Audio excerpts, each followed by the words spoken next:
Bonjour Marc Lazare. Bonjour. Bonjour Marc Lazare.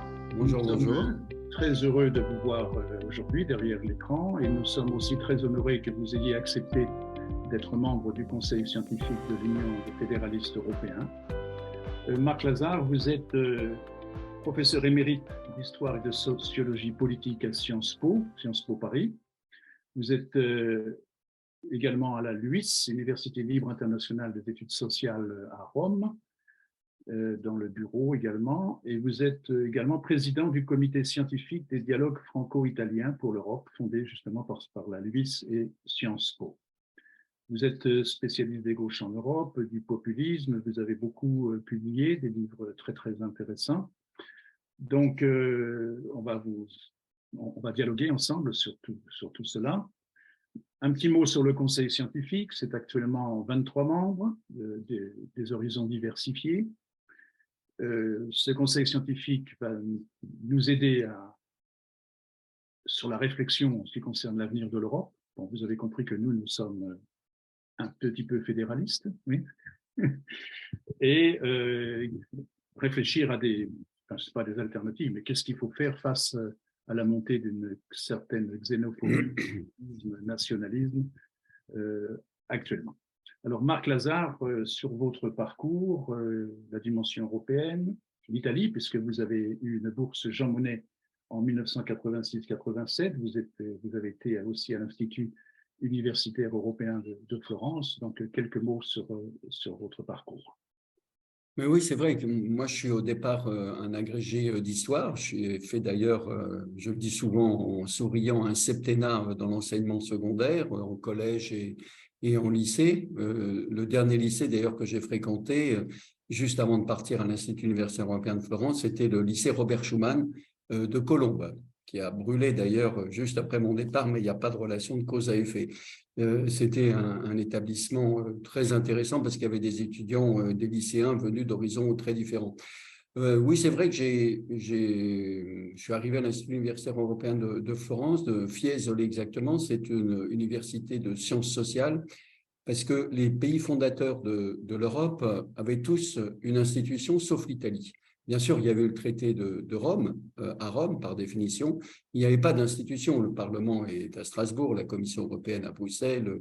Enfin, on peut faire tout le tour, la Banque centrale européenne en Allemagne. Enfin, tous les pays fondateurs ont quelque chose, mais pas l'Italie. Donc, on a créé un établissement universitaire qui a été occupé d'ailleurs dans des lieux historiques, qui occupe des lieux historiques, puisque c'était là où travaillait entre autres Pic de la Mirandole, excusez du peu. Et c'est un établissement de sciences sociales qui accueillait, ça a un peu changé maintenant, des étudiants qui étaient déjà en doctorat, donc en histoire, sociologie, sciences politiques, droit et économie, et ce qu'on appellerait maintenant, on ne l'appelait pas comme ça, des post-docs, c'est-à-dire des gens qui avaient terminé un doctorat et qui faisaient une recherche complémentaire. Et c'est vraiment là, je crois, que j'ai ressenti l'Europe, parce que c'est votre question finalement. Pourquoi? D'abord parce que c'était en Italie que j'ai découvert ce pays, je sortais de la France, je crois que j'étais encore très franco-français, incontestablement, du point de vue de mes réflexions, du point de vue de mes recherches. J'appartenais à un courant historiographique, à l'histoire française, qui pensait encore qu'elle était au centre du monde, et j'ai découvert à l'Institut européen que c'était plus exactement le cas. Elle est bien sûr très importante, l'histoire à la française, mais il y avait d'autres histoires. J'ai découvert et j'ai été formé à la science politique internationale et européenne à l'Institut universitaire européen. J'ai découvert l'Italie, puis j'ai découvert une communauté, parce qu'on était tous ensemble dans cette institution, on travaillait, on déjeunait ensemble, et là, il y avait toutes les nations européennes. Et vraiment, ça a été une expérience très importante pour moi, qui a renforcé ma conviction européenne que j'avais, mais qui s'est concrétisée en quelque sorte par cette expérience. Vous avez beaucoup réfléchi sur les partis politiques et leur évolution, notamment les gauches en Europe. Trouve-t-on dans leur évolution des traits communs? Par ailleurs, la défiance à leur égard, un certain rejet de la démocratie parlementaire, est-elle la même dans tous les pays européens? Alors effectivement, j'ai beaucoup travaillé d'abord sur les partis communistes, notamment français et italien, justement. C'était l'objet de ma recherche à l'Institut universitaire européen, que j'ai commencé là-bas. Et puis sur les partis communistes européens, et puis ensuite sur les partis sociaux-démocrates et socialistes européens. J'ai consacré 2 livres à ces partis, sans compter de nombreux articles. Alors je crois que pour répondre à votre question, il faut d'abord donner une définition de la gauche. Elle est à la fois unie, elle est aussi divisée. Elle est unie parce que je crois qu'on peut dire que la grande différence entre la gauche et la droite, même si ça s'estompe peut-être en ce moment, c'est la question de l'égalité. C'est-à-dire que les gens de gauche pensent que l'inégalité naturelle, en quelque sorte, doit être corrigée par l'action publique, alors que généralement, les gens de droite pensent que c'est normal et que chacun d'entre nous peut s'en sortir par un effort personnel. Je crois que c'est vraiment 2 philosophies différentes qui ont été bien résumées dans un livre d'un philosophe italien, d'ailleurs, qui a été traduit un peu partout, qui s'appelait Norberto Bobbio, qui cherchait à montrer la distinction entre la gauche et la droite. Donc ça, c'est ce qui unit la gauche, entre autres. Bon, il y a d'autres éléments d'unité. Mais il y a aussi des gauches très divisées. Il y a 3 principaux courants de gauche. Il y a la gauche socialiste et social-démocrate, la gauche réformiste. Il y a la gauche, les gauches communistes qui ont été importantes en Europe. Aujourd'hui, elles ont disparu, notamment dans 2 pays, la France et l'Italie, mais aussi en Espagne, au Portugal, puis on l'oublie souvent en Finlande, en Allemagne jusqu'en 1933, c'est-à-dire jusqu'à l'arrivée d'Hitler au pouvoir. Et puis, il y a une gauche aujourd'hui radicale, une gauche qui est dans une forme de contestation très, très dure du capitalisme et même, on va y venir, de la démocratie. Alors, ces gauches sont divisées sur l'Europe, justement, puisqu'on parle ici de l'Europe, elles sont divisées sur l'Europe. La gauche socialiste et social-démocrate, qui au départ est réticente à l'égard de la construction européenne, elle considère que c'est une affaire de la démocratie chrétienne, va très rapidement s'y rallier. Le Parti social-démocrate allemand, le Parti belge, le parti à l'époque en France qu'on appelait la SFIO, les sections françaises de l'Internationale ouvrière, d'autres partis, des partis socialistes d'autres pays sont ralliés. D'autres ont toujours été très réticents, dont le très important parti travailliste britannique. Mais globalement, pour aller à l'essentiel, les partis socialistes et social-démocrates se sont ralliés à l'Europe. Les partis communistes, ça a été beaucoup plus compliqué. Ils ont condamné longtemps l'Europe, y compris en disant qu'elle n'était pas démocratique. Le premier parti communiste qui va évoluer, c'est le Parti communiste italien. Et puis suivront le Parti communiste espagnol et de manière beaucoup plus compliquée le Parti communiste français. Et puis la gauche radicale, aujourd'hui, on pense en France à la France insoumise, est très critique de l'Europe et notamment, mais c'est pour ça que ça revient à votre question, parce qu'on considère que l'Europe n'est pas démocratique. Alors sur la démocratie en général, vous avez raison de poser cette question. On a là aussi une évolution historique. Il ne faut pas croire que les partis socialistes et sociaux-démocrates ont tout de suite accepté la démocratie, contrairement à ce qu'on croit. Ils considéraient pendant longtemps que c'était une démocratie bourgeoise, parce qu'il y avait une influence du marxisme. Il y a un très beau texte et une très belle intervention dans un congrès des socialistes italiens où il y a un socialiste qui s'élève même contre le suffrage universel. Et pourquoi? Parce qu'il dit on ne peut pas mettre sur le même plan un ouvrier, un prolétaire, comme on disait à l'époque, et un curé, dit-il. Ça, ce n'est pas possible. On raisonne en termes de classe. Mais progressivement, les socialistes se sont, très vite d'ailleurs, se sont ralliés à la démocratie libérale et représentative, ont été des acteurs de la construction de la démocratie libérale et représentative.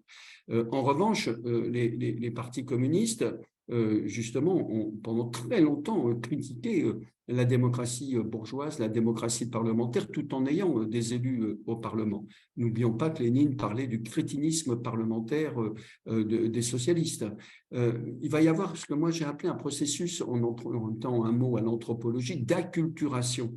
C'est-à-dire que les partis communistes, progressivement, quand même, vont s'acculturer à la démocratie libérale et représentative, non sans problème et sans problème interne. Ça a été le cas du Parti communiste italien, là encore le premier, mais d'une certaine façon aussi le Parti communiste français. Alors aujourd'hui, il est très faible, mais on n'imagine pas M. Roussel arriver au pouvoir, si jamais il arrivait au pouvoir, et établir la dictature du prolétariat en fusillant la moitié du reste de la société française. C'est impensable. Bon. Et donc, il y a eu ce processus qui montre d'ailleurs, d'une certaine façon, surtout quand on parle aujourd'hui des difficultés réelles de la démocratie, de la faculté d'attractivité de la démocratie. En revanche, je crois qu'on a un vrai problème aujourd'hui avec la gauche radicale, et notamment en France, avec la France insoumise, qui incontestablement, dans l'attitude de ses parlementaires, on l'a vu tout au long de la réforme des retraites, tout à fait contestable, bien sûr, mais la manière dont ils ont exprimé cette contestation, les propos même sur la démocratie en France, bien sûr qu'elle a des tas de défauts, mais enfin de là à dire que nous sommes déjà en démocratie libérale, c'est-à-dire comme la Hongrie et la Pologne, de là à traiter, comme a fait une grande dirigeante de la France insoumise, Emmanuel Macron, de Caligula, enfin c'est des mots qui sont très très forts, qui peuvent pénétrer dans les esprits. Évidemment, on voit que là qu'il y a une contestation radicale avec une tentation d'essayer d'établir une démocratie directe, c'est-à-dire de substituer à la démocratie libérale et représentative la démocratie directe, pas la démocratie participative, j'y reviendrai peut-être tout à l'heure. Et en même temps, on voit que dans cette formation, il y a le pouvoir tout-puissant d'un chef, Jean-Luc Mélenchon, le même qui veut abolir la Ve République parce qu'il conteste le pouvoir du président de la République, dirige d'une main de fer son propre mouvement et n'hésite pas, dans une grande tradition trotskiste dont il vient, le mouvement trotskiste, à éliminer, y compris ses amis, parce qu'ils sont pas, ils expriment des désaccords. Donc oui, vous avez raison, et ce qui me frappe, c'est que, y compris dans une partie de la gauche socialiste, parfois, il y a cette contamination, en quelque sorte, de cette contestation démocratique. La gauche, aujourd'hui, en France, surtout, peut-être plus qu'ailleurs, d'ailleurs, d'un point de vue comparatif, c'est plus un problème français, doit un peu, à mon avis, clarifier son attitude par rapport à la démocratie et la manière dont elle la pense. Marc Lazare, vous avez publié en 2019 Peuplocratie, la métamorphose de nos démocraties, co-signé avec le sociologue italien Ilvo Diamanti, mettant en exergue les évolutions du populisme contemporain. Une question, doit-on trouver, face à cette évolution, des similitudes avec les années 30 ? Et dans notre 21e siècle, l'évolution vers le populisme est-elle inéluctable ? Doit-on craindre pour la pérennité de l'état de droit européen, les libertés, la protection des citoyens ? Alors, c'est effectivement une importante question sur laquelle il y a énormément de production, et donc le livre qu'on a écrit avec Ilvo Diamanti est une de ses contributions. Je crois que pour vraiment être clair dans les réponses, il faut essayer de donner une définition très rapide du populisme, qui est un mot valise, qui est un mot polémique, qui est un mot dont beaucoup de gens commencent à se méfier tellement on l'emploie n'importe comment. Il y a trois définitions possibles. Le populisme, c'est une sorte d'idéologie, mais assez fragile. Le populisme, c'est un style, c'est une manière de faire de la politique, et le populisme, c'est une stratégie. Et je crois que par populisme, en fait, c'est une combinaison de ces trois choses. Les mouvements populistes sont très forts, et ils sont à la fois unis par l'idée qu'il y aurait une opposition fondamentale entre le peuple et les élites. Ça, c'est vraiment ce qui caractérise l'unité du populisme. En même temps, ce populisme est diversifié. Il y a du populisme de droite, majoritaire d'ailleurs en Europe aujourd'hui, le Rassemblement national, Madame Giorgia Meloni et Frères d'Italie en Italie, Vox en Espagne qui est en pleine progression, les démocrates de Suède, l'AfD en Allemagne. Enfin, on a une multitude de mouvements populistes radicaux, de droite radicale, et on a un populisme de gauche. Puis on a d'autres populismes parfois régionalistes qu'on a pu connaître en Catalogne ou en Italie à une certaine époque avec la Ligue du Nord qui s'est métamorphosée ensuite. Il y a des populismes de chefs d'entreprise. Silvio Berlusconi est décédé récemment, mais il est sans doute l'inventeur de ce populisme de chef d'entreprise. On l'a connu aussi avec Donald Trump aux États-Unis. Bref, il y a une variété de populisme et une unité à la fois du populisme. Alors évidemment, il y a une comparaison à faire avec les années 30, parce que notamment en France, où on a connu des mouvements d'extrême droite qu'on appelait les ligues et qui avaient une dimension populiste, anti-parlementaire, détestant les élites, détestant les juifs aussi à l'époque, pour une partie d'entre eux, pas tous, mais une grande partie d'entre eux, Alors, il y a des points communs, bien sûr, la démagogie, la simplification, encore une fois, ce rejet des élites, la valorisation du peuple, la dimension nationale, pour ne pas dire, et même souvent à l'époque des années 30, nationaliste, avec l'invention d'ennemis, ceux qui menacent la France, notamment les étrangers. À l'époque, c'était les immigrés européens et les juifs, et l'antisémitisme était une des caractéristiques, encore une fois, importantes dans les années 30. Il y a la démagogie, la simplification, bref, il y a ces éléments-là. En même temps, il y a des différences. Et ces différences, d'abord, évidemment, sont liées à l'époque. L'époque, ça veut dire notamment des technologies modernes. Ça, c'est important. Tout ce qui se passe sur les réseaux sociaux, en particulier, les populistes sont très forts dans l'utilisation des réseaux sociaux. Évidemment, l'utilisation de la télévision. La personnalisation existait dans les années 30, mais là, il y a la dimension aussi de l'image et du travail fait sur ce qu'on appelle, avec un terme anglais, le leadership. Mais surtout, je crois que la différence fondamentale, c'est le rapport justement à la démocratie. C'est le renversement de paradigme que font les populismes contemporains. C'est-à-dire que dans les années 30, les populistes, en tout cas pour l'exemple français, de ces ligues d'extrême droite, je le répète, haïssent la démocratie. C'est la haine de la démocratie, c'est la haine du parlementarisme. Or, aujourd'hui, les populismes contemporains se présentent comme les meilleurs des démocrates. Ça, c'est un changement complet qui met mal à l'aise, d'ailleurs, les autres partis politiques. Et pourquoi ils se présentent comme les meilleurs des démocrates? Parce qu'ils disent, nous, on n'a pas peur du peuple. La preuve, organisons systématiquement des référendums. Nous sommes les meilleurs des démocrates. Et ça, c'est vraiment un renversement considérable. Et par conséquent, ces populismes contemporains, oui, à la fois se disent les meilleurs des démocrates et en même temps ont une conception qui peut mettre en péril, c'est ça votre question, la démocratie. Pourquoi? Parce qu'ils se présentent comme les représentants du peuple, comme une souveraineté, comme l'expression d'une souveraineté populaire sans limite. J'ai gagné les élections et puisque j'ai gagné les élections, je peux faire ce que je veux. Et donc, tout ce qui est contre-pouvoir doit être plié à ce qui serait supposé être la volonté populaire. Or, les démocraties modernes ont progressivement compris qu'il y avait à la fois les élections, la dimension libérale, mais aussi la nécessité d'avoir une série de contre-pouvoirs. Bien sûr, le pouvoir législatif, bien sûr, le pouvoir judiciaire, bien sûr, aussi le pouvoir médiatique. Or, les populistes considèrent que puisqu'il y a une opposition entre le peuple unanime, vertueux, bon, et puis des élites pourries, corrompues, et que le leader des populistes est l'expression du peuple, puisqu'il est l'expression du peuple, il a tout pouvoir. Et ça, on le voit dans les pays où ces populistes sont au pouvoir, au cœur de l'Europe. Et d'ailleurs, c'est, à mon sens, absolument dramatique que l'Union européenne ne prenne pas plus de sanctions contre ce qui se passe en Hongrie. Il y a encore 48 heures, je ne connaissais pas cette information, j'ai appris que dorénavant, les enseignants en Hongrie non seulement ne seront plus fonctionnaires, mais dépendaient, tenez-vous bien, du ministère de l'Intérieur. Et par conséquent, vous imaginez ce que ça veut dire sur l'enseignement, notamment de certaines disciplines considérées comme stratégiques pour ces populistes, par exemple l'enseignement d'histoire. Donc, d'ailleurs, en Hongrie, on a refait complètement les manuels. Et puis, la volonté de contrôler la Cour constitutionnelle pour qu'elle soit aux ordres du pouvoir, par exemple. C'est ce qu'on appelle des démocraties illibérales, c'est-à-dire une forme originale de régime autoritaire. C'est une progression, on prend le pouvoir, et puis c'est un glissement progressif vers quelque chose d'autre, en s'appuyant justement sur le suffrage universel, car pour ces démocrates, pour ces populistes, la démocratie libérale, c'est le respect du suffrage universel. Il ne cesse de le dire, et d'ailleurs, il gagne les élections avec un système de compétition biaisé très souvent, et progressivement l'instauration d'un régime autoritaire qui a l'apparence de la démocratie.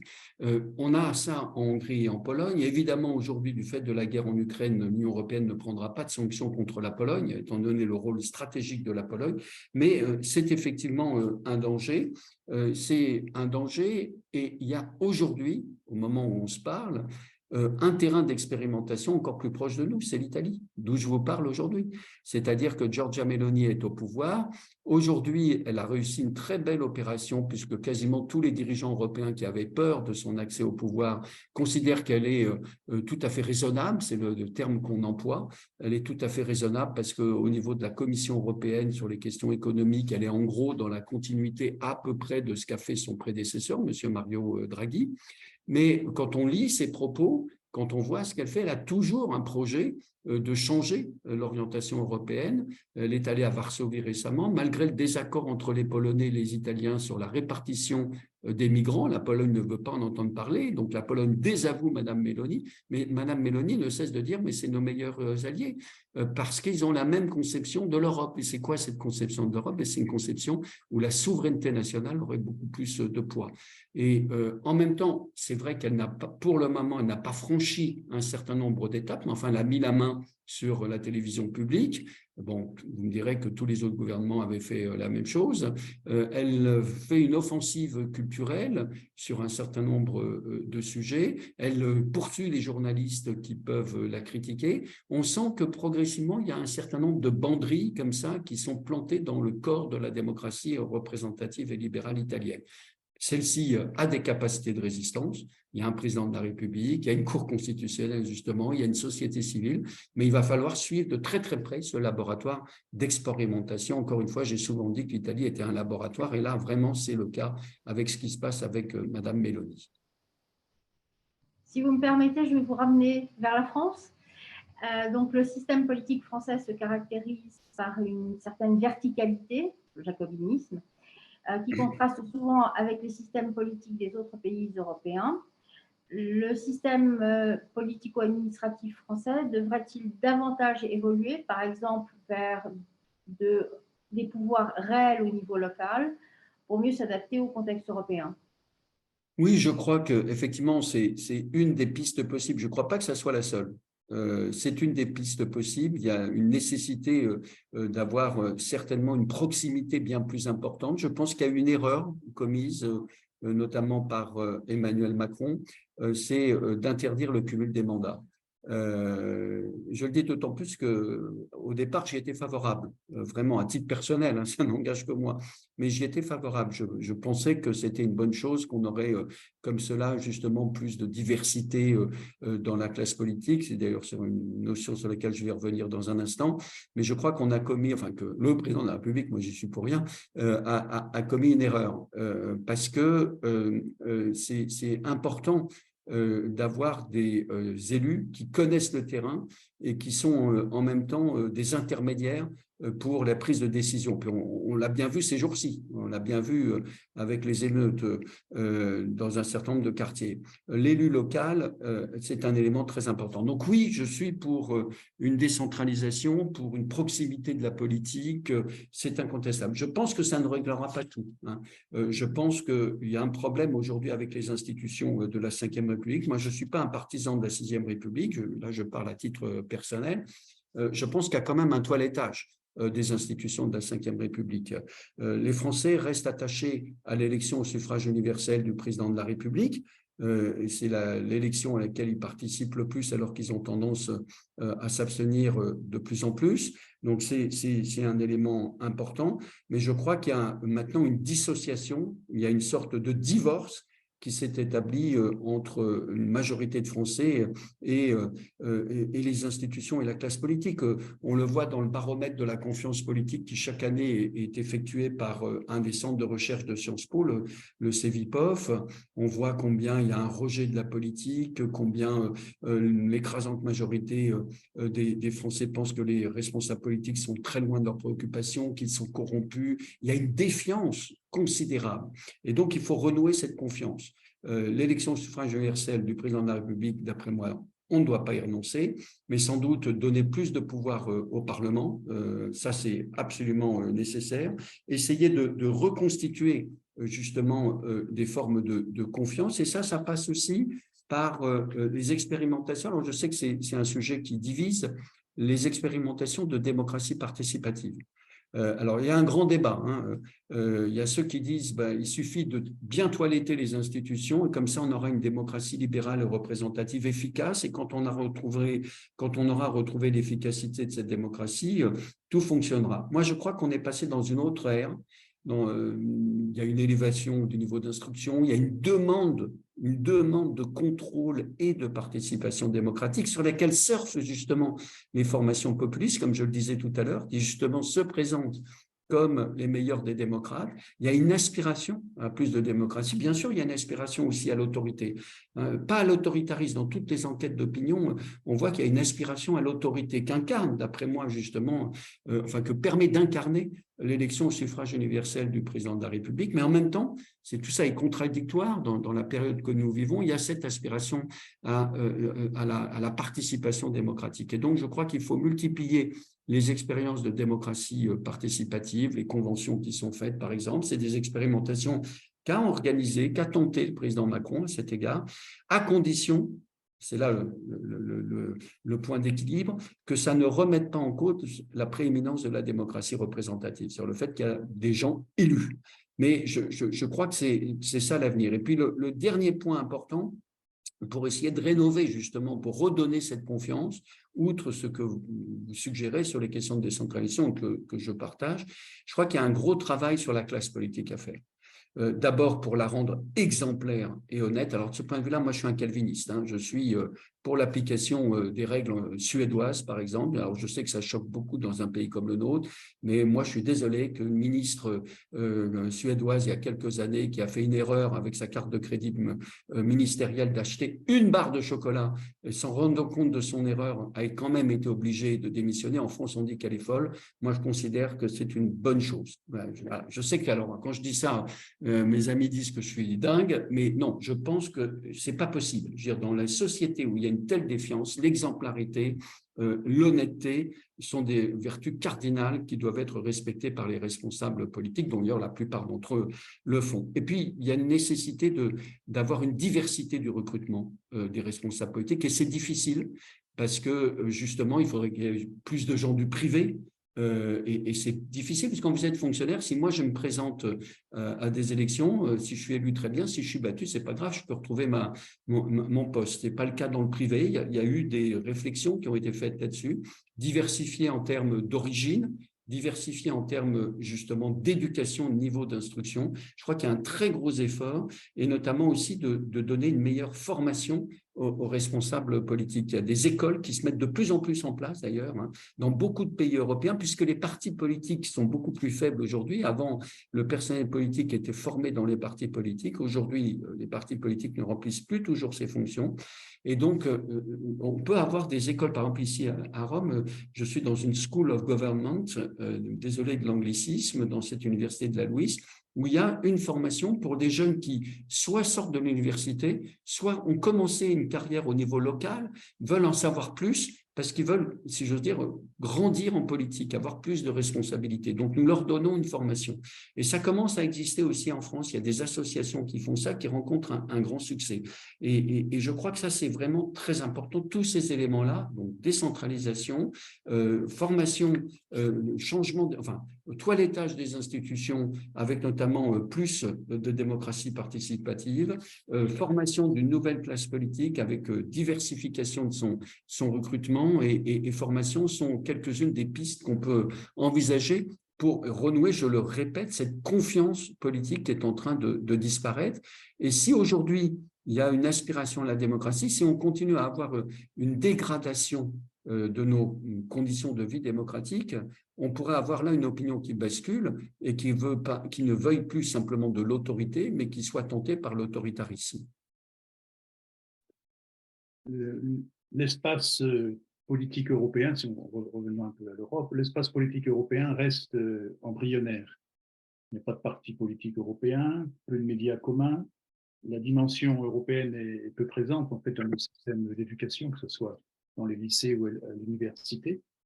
Alors comment dans ce contexte faire mieux apparaître, même peut-être réveiller pour nos citoyens un plus grand sentiment d'appartenance européen?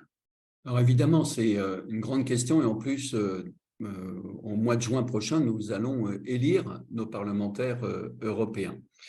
D'abord, je crois qu'il faut partir d'une situation paradoxale. D'un côté, on le sait, il y a des formes d'euroscepticisme, de doute à l'égard de l'Europe.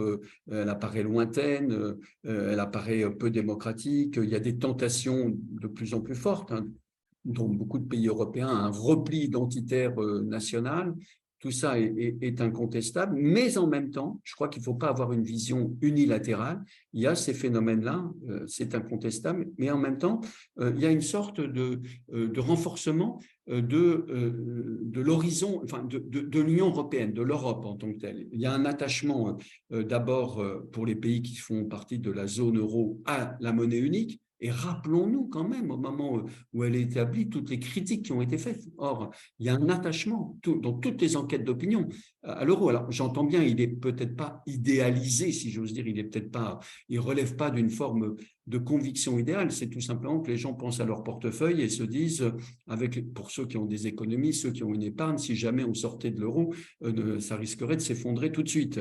Mais il y a cet attachement à l'euro, y compris dans la vie pratique. Pour ceux qui peuvent voyager, je sais très bien qu'il y a une partie de la population qui ne peut pas se déplacer facilement, mais se déplacer en Europe, enfin, les plus anciens se souviennent de ce que ça voulait dire avant, c'est-à-dire d'aller en Allemagne et de changer le franc contre le Deutschmark, c'était l'abomination, de se retrouver avec au contraire les billets de milliers de lire par rapport au franc, enfin bon, et puis de passer son temps d'attendre le contrôle aux douanes aussi, enfin tout ça, évidemment, ça n'existe pas pour les jeunes générations. Donc, il y a incontestablement un attachement à l'euro. Il y a aussi, dans toutes les enquêtes d'opinion, on voit que l'horizon européen est l'horizon aujourd'hui des Européens. Ils peuvent être critiques, ils peuvent dire c'est loin, c'est pas démocratique, mais ils sont attachés, et notamment sur deux questions, tout ce qui relève de la protection et tout ce qui relève de la défense. Donc, il y a des points d'appui, et je crois que c'est sur ces points d'appui qu'il faut développer justement une des formes de communication et de conviction. Il y a une bataille culturelle sur les questions européennes à développer. Je constate d'ailleurs que tous les partis qui, jusqu'à une certaine époque, étaient ouvertement anti-européens, qui se sont félicités du Brexit, qui nous annonçaient des Frexit, qui nous annonçaient des Italexit, pour prendre ces deux pays que vous avez compris, je connais bien, aujourd'hui, ils ne disent plus de tout ça. Ils n'osent plus le dire, tout simplement parce qu'ils se rendent compte justement que les Européens acceptent la dimension européenne. Donc, je crois qu'il y a un potentiel, voilà, il y a un potentiel important européen. Et donc, ce qu'il faut faire, c'est d'abord combattre ce qui reste de pensée eurosceptique, et notamment dans les populations qui sont les plus, attirées par cet euroscepticisme. Et c'est là où c'est compliqué, parce que ces populations, c'est des populations qui, en général, ont un faible niveau d'instruction et sont des catégories sociales appartenant aux catégories populaires. Quand vous regardez toutes les enquêtes d'opinion, évidemment, plus vous avez un haut niveau d'instruction, plus vous êtes habitant des grandes villes, plus vous avez un revenu correct, pour ne pas dire bon, vous êtes même largement pro-européen. Et moins vous avez un niveau d'éducation, plus vous êtes dans les catégories populaires, plus vous habitez dans certaines zones, plus vous ne comprenez pas ce qu'est l'Europe et vous l'accusez de tous les maux. Donc, il y a un travail à faire à l'égard de ces catégories en leur montrant concrètement qu'en fait, ils sont déjà dans l'Europe. Quand ils utilisent leur téléphone, s'ils se déplacent, justement, avant, on payait des sommes considérables quand on passait d'un pays à l'autre. Maintenant, il y a une unité. Quand ils circulent, quand justement ils utilisent l'euro, c'est devenu des choses de la vie courante sans que les gens aient conscience justement que c'est l'Europe. Et je crois que là, il y a un défaut véritablement de communication important. Il y a ensuite, on le dit tous, hein, mais un gros travail d'éducation à faire. Mais ça doit être un travail d'éducation qui ne soit pas trop ennuyeux et ennuyant. Et là, je crois qu'il y a toute une série d'innovations à prendre, que d'ailleurs, notamment de jeunes Européens font sur les réseaux sociaux, sur justement les vidéos pour faire vivre l'Europe. Je crois que, en fait, le point de clé, c'est pas c'est pas seulement la conviction de l'idéal européen, de quelque chose qui peut apparaître comme désincarné, mais en montrant justement ce qu'a déjà réalisé l'Europe et ce qui qui peut être encore plus réalisé. C'est pas facile, mais c'est important. Et puis, évidemment, il va y avoir cette nécessité qu'on n'a toujours pas résolue d'avoir un véritable récit européen, de faire en sorte que, bien sûr, sans nier les réalités historiques et encore présentes nationales, mais faire justement un récit européen qui montre ce que l'Europe peut dire dans le monde d'aujourd'hui. Par rapport au changement climatique, par exemple, par rapport aux questions précisément de défense, de guerre, on est dans un continent qui connaît de nouveau la guerre, par rapport à la puissance américaine et la puissance chinoise, ou la puissance russe, par exemple. Et ce n'est pas évident, parce que ça va être l'objet d'une confrontation. Et à cet égard, les élections européennes seront un moment de confrontation sur les conceptions de l'Europe. Et j'espère que ce débat-là pourra permettre d'essayer de toucher des catégories de population qui, a priori, sont éloignées de ça. Ce n'est pas facile, c'est compliqué, mais c'est un enjeu fondamental. Cet entretien a lieu alors que de graves événements violents se sont produits en France, au niveau notamment de la jeunesse. En 2022, vous avez mené une enquête sur les jeunes Français de 18 à 24 ans. Quel enseignement en tirez-vous à l'aune des événements récents? Merci, vraiment merci de faire allusion, de faire référence à cette enquête qui s'appelle « Une jeunesse plurielle », qui a été publiée par l'Institut Montaigne en 2022. La date est importante, février 2022, une enquête sur 8000 jeunes, un échantillon représentatif, c'est considérable, hein, c'était un budget très important qu'avait dégagé l'Institut Montaigne. En général, les enquêtes, c'est sur un échantillon de 1000 à 2000 personnes, et en plus avec des comparaisons avec un échantillon représentatif sur les parents et sur les boomers pour essayer de comprendre les différences de génération. Alors, je ne vais pas décrire le détail de cette enquête, mais je vais vous dire une chose. Olivier Galland, avec qui j'ai fait cette enquête, qui est un spécialiste de la sociologie de la jeunesse, et moi-même, on en parlait d'ailleurs hier dans une autre réunion, mais on n'a pas été surpris, parce qu'il y avait beaucoup de choses dans cette enquête, beaucoup de choses, si vous la lisez, même le résumé synthétique, parce que le détail est long. Pourquoi on n'a pas été surpris? D'abord parce qu'on voyait un potentiel de violence chez les jeunes qui nous avaient, et je pèse mes mots, stupéfaits. C'est-à-dire qu'on avait vu que, tout confondu, hein, l'ensemble des jeunes 18 à 24 ans, un jeune sur deux considérait qu'il était compréhensible, voire normal, d'insulter le président de la République, quel que soit celui qui occupe la fonction de président de la République. Un jeune sur deux disait qu'on pouvait, que c'était compréhensible, alors le terme n'était peut-être pas bien choisi dans la question, de se confronter aux élus. On a vu ce que ça voulait dire durant ces révoltes. Plus d'un jeune sur deux disait qu'on pouvait détruire le mobilier urbain si on avait une bonne cause à défendre. Bon. Donc, ça montre qu'une partie de la jeunesse a une forme de compréhension de la violence. Et ça renvoie à la question de la démocratie en France. C'est-à-dire que les formes de médiation n'existant plus, évidemment, c'est cette idée qui s'est diffusée de plus en plus avec avec le mouvement des Gilets jaunes, à l'occasion des violences non voulues par les syndicalistes, je le précise absolument pas qu'ils les ont condamnés lors des manifestations contre la réforme des retraites, mais par les petits groupes très organisés. Et puis maintenant, avec ces émeutes, 3 mouvements totalement différents, hein, sociologiquement, dans leur mode d'expression, mais que cette idée qui se répand de plus en plus en France, que pour se faire entendre, il faut casser, quoi. Et donc, ça, c'était un élément très important de notre enquête. On voyait cette potentialité de violence. Deuxièmement, on voyait qu'une partie de la jeunesse, et notamment les jeunes d'origine, alors je pèse mes mots, français, mais qui avaient des ascendants immigrés, 1 parent ou 2 parents, étaient dans une situation de véritable dissociation par rapport à la nation et à la République. C'est-à-dire que, pour des raisons d'ailleurs tout à fait compréhensibles, ils s'estimaient discriminés, ils s'estimaient à part, et justement, c'était ceux qui étaient le plus enclins à éventuellement pratiquer la violence.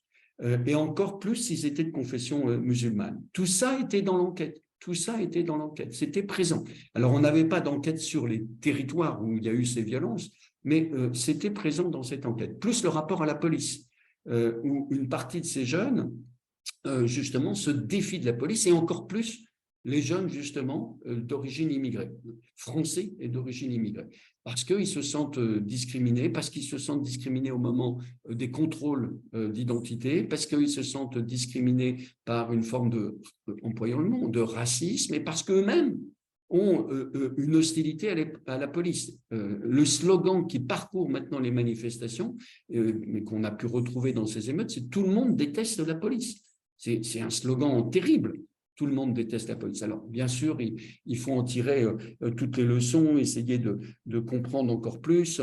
Mais vraiment, il y avait beaucoup de choses dans cette enquête qui fait que, je ne veux pas dire que c'était écrit, hein, pas du tout, on ne le savait pas. Mais quand ça a commencé à se déclencher, ça ne m'a pas surpris en tant que tel. Il y avait tous ces éléments-là. Alors après, maintenant, place aux sociologues qui vont travailler, qui ont commencé à le faire. On a des enquêtes. Attention, hein, c'est une minorité des jeunes. Monsieur Darmanin les estime entre 8 à 12 000 qui ont participé à ces émeutes. Ce n'est pas toutes les banlieues, ce n'est pas tous les jeunes. Une partie des jeunes de ces banlieues font tout, absolument tout pour s'en sortir, vont à l'école, travaillent à l'école. L'école, le rapport à l'école, dans notre enquête de l'Institut Montaigne, on le disait, là aussi ça nous avait surpris, le malaise de l'ensemble de la jeunesse, et encore plus les jeunes qui avaient été, justement, qui avaient un faible niveau d'instruction. Il a aussi très souvent été d'origine immigrée par leurs parents tout en étant français eux-mêmes, qui disaient que l'école, ça avait représenté des difficultés, qu'ils avaient été mal orientés. Et tout ça était présent dans cette enquête.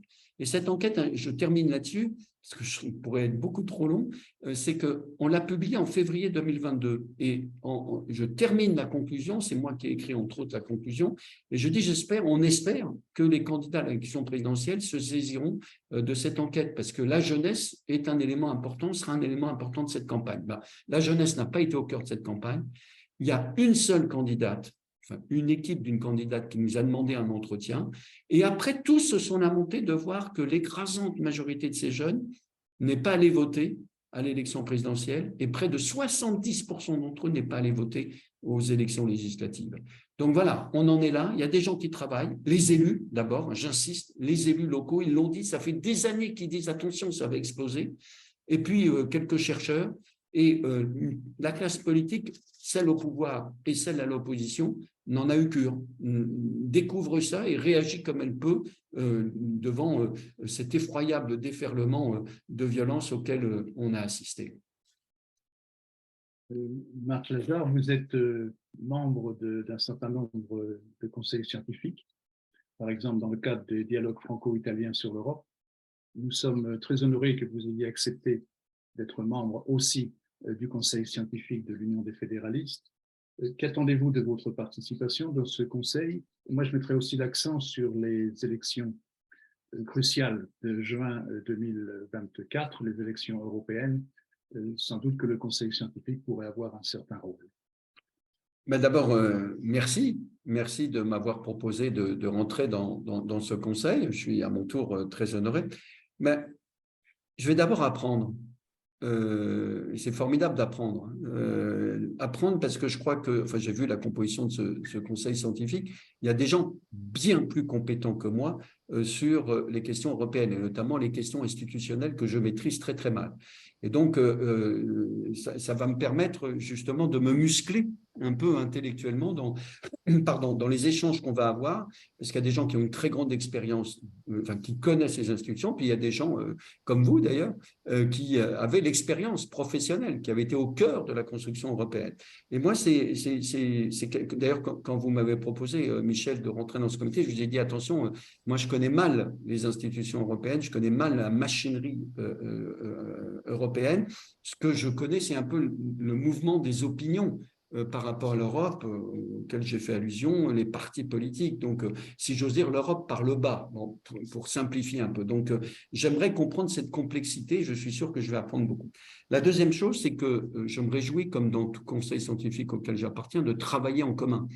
Ça, c'est quelque chose, évidemment, très enrichissant, d'apporter chacun notre contribution, de réfléchir ensemble, d'élaborer ensemble. Donc ça, c'est le deuxième point. C'est ça l'intérêt d'un collectif, d'un comité scientifique, c'est de travailler en commun.